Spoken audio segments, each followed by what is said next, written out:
So the Father Willie Doyle Association is a private association established in the Diocese of Meath and approved by the Bishop of Meath. And its main aim is to work towards a cause for the canonisation of Father Willie Doyle. Father Willie Doyle was, of course, a famous World War I military chaplain who died in the Battle of Ypres in August 1917.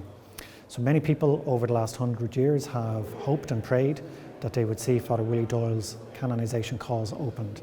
And in fact, by the 1930s, there were over 50,000 letters expressing devotion to him and over 6,000 letters alleging favours through his intercession. So many people have been devoted to Father Willie over many years, and the Father Willie Doyle Association is trying to work with people to promote the memory and the legacy of Father Willie Doyle.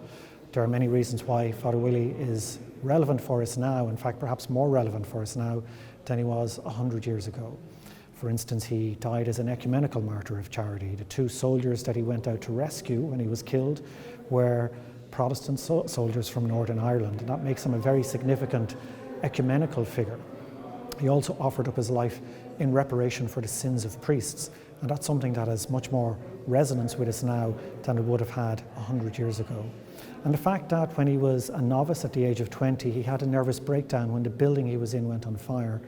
And yet 20 years later, we see him as this hero in the trenches, this real rock of strength and courage in the midst of death and destruction. Men flocked to this hero. These are all points that make him really relevant and make his message and his legacy very important for us today.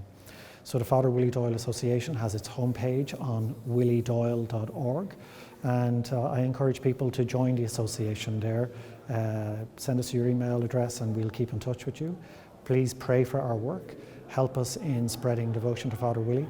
And we also need as much material help as anyone can give us. So if you're able to help in any way, please get in touch with us on williedoyle.org. But most importantly of all, please pray for the success of our work and pray that more people will come to know and love Father Willie and learn from his message.